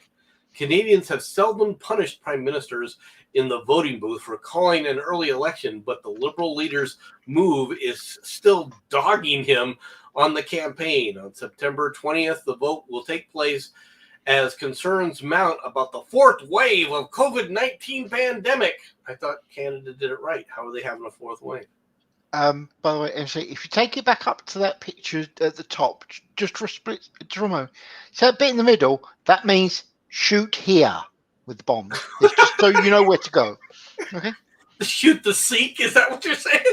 No, it gets all of them if using the right size bombs. I'm thinking 20 to 30, the 800. Little target right here? Yeah, 500 pounders. You'll get it. Exactly. They've made it so you can't miss. What else do you want? Bloody Canadians. His opponents have clearly identified it as a vulnerability. Why did Mr. Trudeau choose to launch an election? It was to get a majority, the new Democrat leader Jagmeet Singh said in an opening minutes of the French language debate as he and others tried to frame the election call as a power grab by Trudeau. And why? Is it the majority? Is this majority to help people? I say no. Canada's four main party leaders, Trudeau, Singh, the Bloc Québécois, I'm going to butcher that name, and the Conservative Aaron O'Toole went toe-to-toe in the debate which was broadcast on TVA from Montreal. Trudeau's efforts to recapture the majority of seats in the House of Commons hinges on a big way, or in a big way, on his party's ability to retain and very likely expand its seat count in Quebec. So as you know, see, it's Quebecois. Quebecois? Quebecois. Yeah. It's a matter of where you put the pauses, funny enough. The Quebec. There. We say that for phonetics. Bomb the French place. To Quebec. Yeah. Right? To be honest, mate, I think you're actually looking at it wrong with the Canadians. They're just a failed French. They're not even good enough to be part of France. I mean, come on. You should feel sorry for these people. By the way, if there are any Canadians listening, tough. That an immediate election was necessary and are needed right away about the vaccination policies. The pandemic. Oh, did I say that? I'm sorry. You're not wrong. Look, the new personal. What? It will cure the pandemic. I bet it will. Well, let's test it.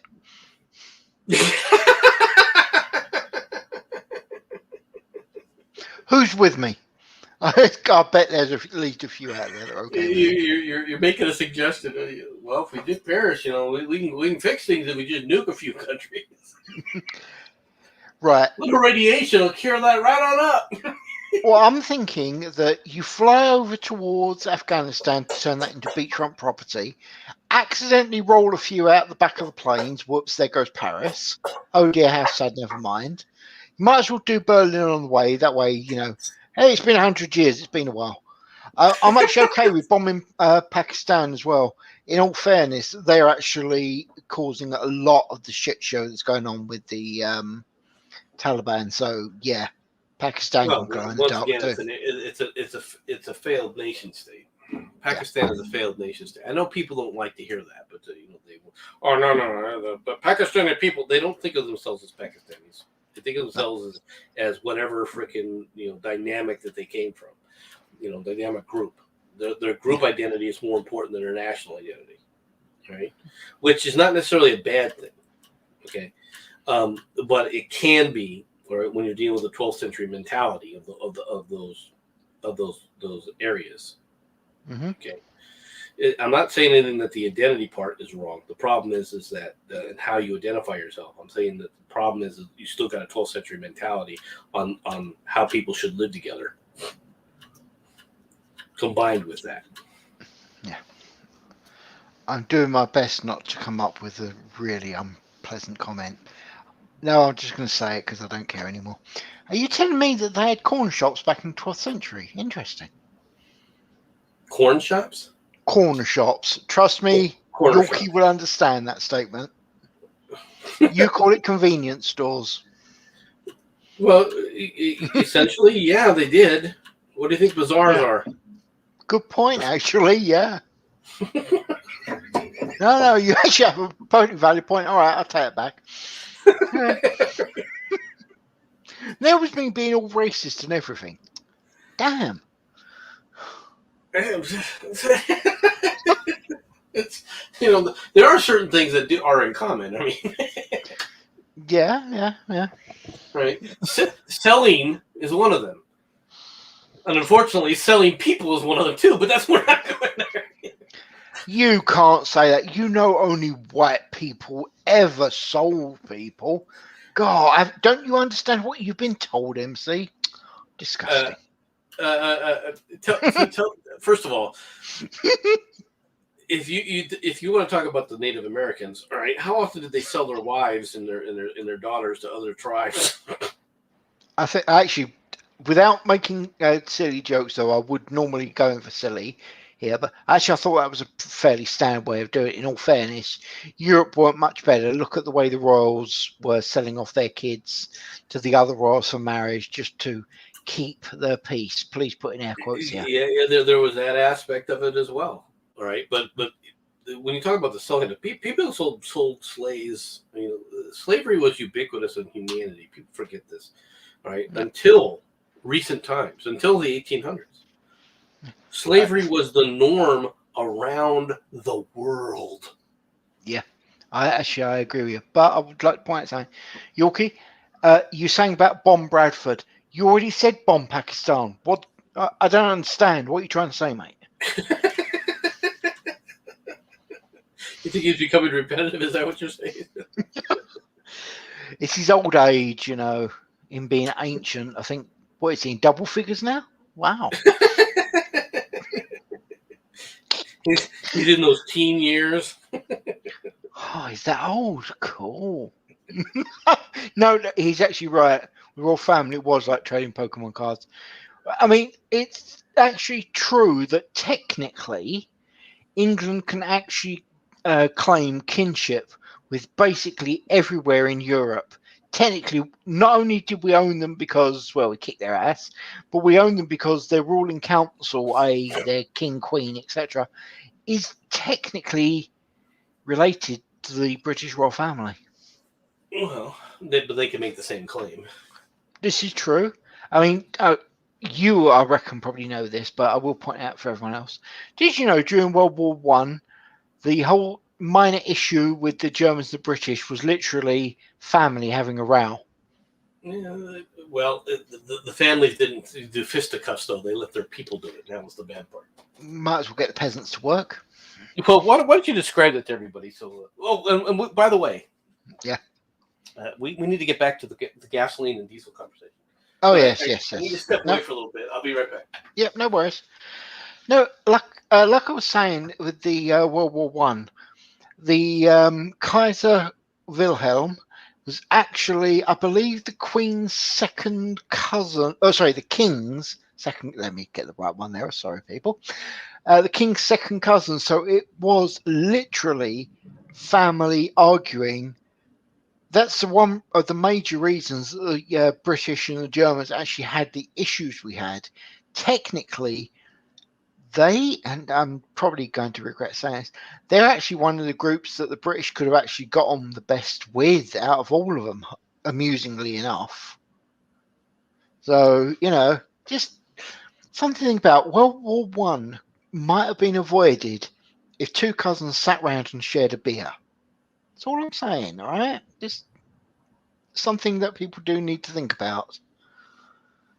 Anyway, yeah, I have no idea what the hell he's talking about with the gasoline and the diesel.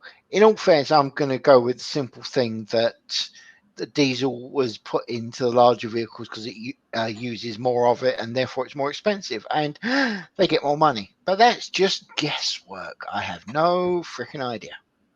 More money I'm for going what? pure guesswork. So what was that? Oh, More money for what?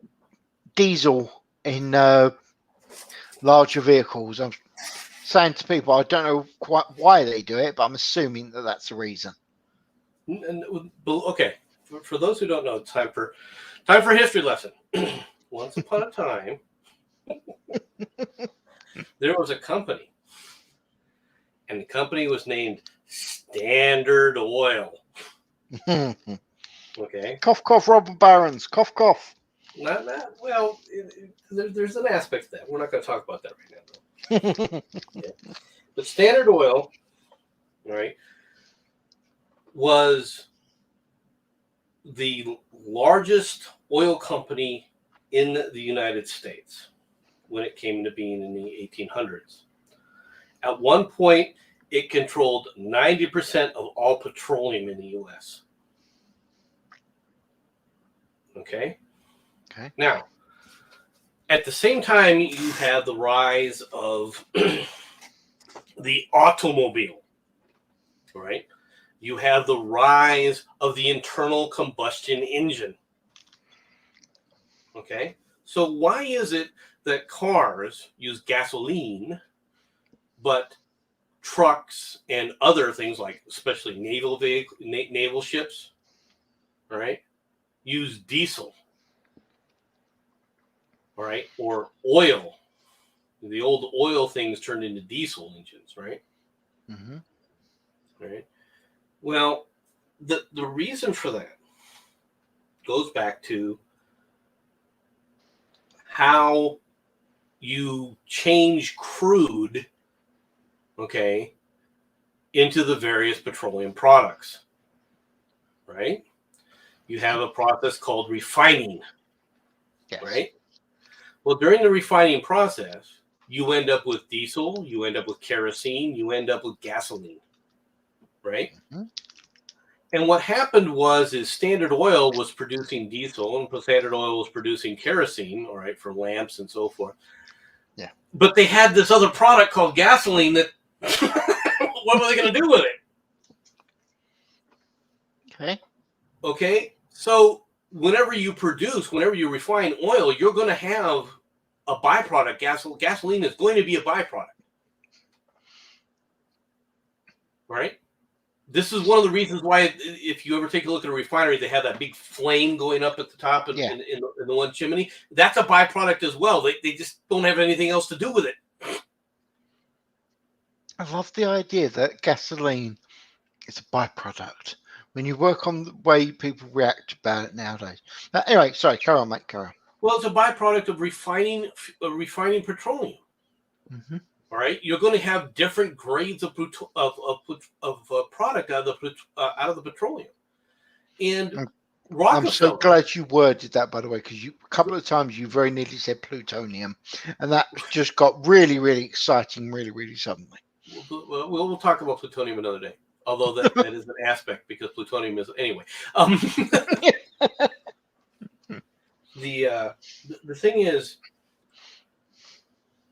you had all this excess gasoline, and Rockefeller understood this. So as the automobile came into it, they said, "Hey, is there a way you can use this? Because it's a waste product at the moment. If you can use it, it's a product we can sell, right?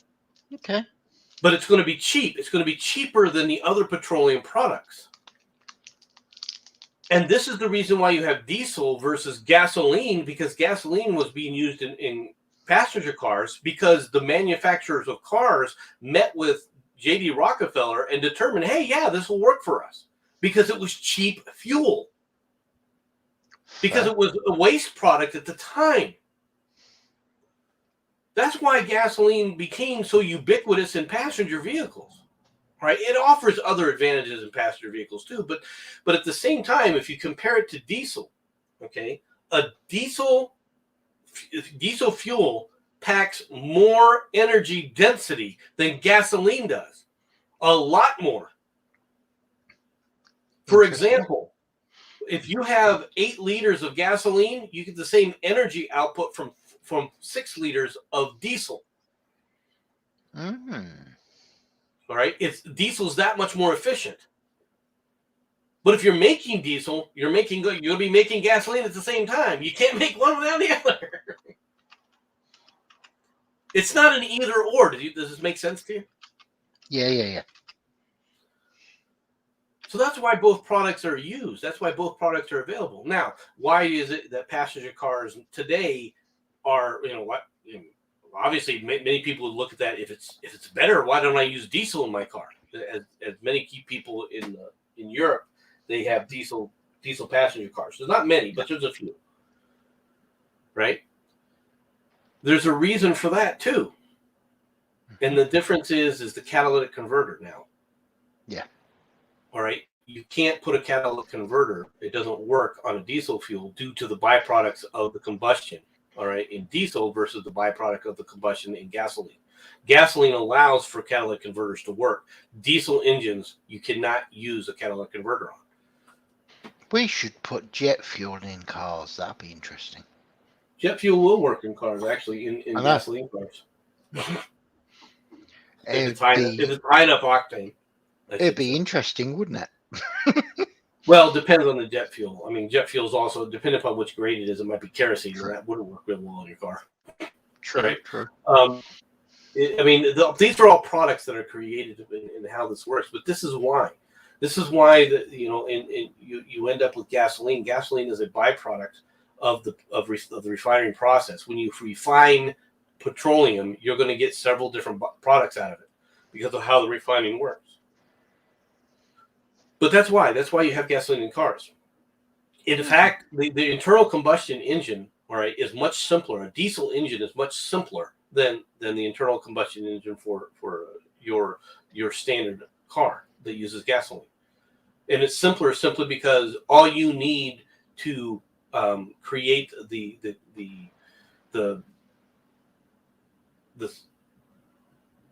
explosion for the internal combustion engine with diesel is compression. Right?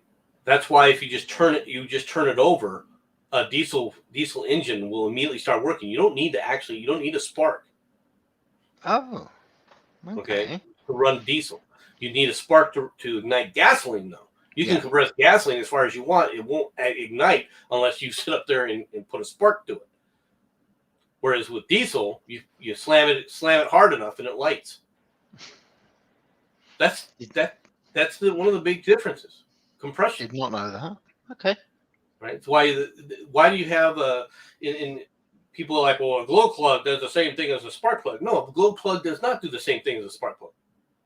All right, a glow plug in a diesel engine isn't causing a spark. What it's doing is it's heating up the fuel to a temperature where it's a little easier to get that compression action going.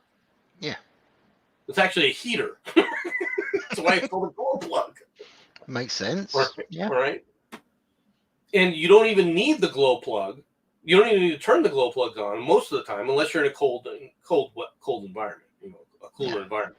But like, now there are other reasons why you want gasoline. One of the reasons that you want gasoline in like the northern climes is does it freeze? It doesn't gel. You put gasoline in, you put diesel rather in Canada. Yeah. Diesel gels, folks. and a gelled diesel engine sucks. Okay, for those who don't know, all right, those who have never worked on a farm, in the middle of Nebraska, don't know this probably.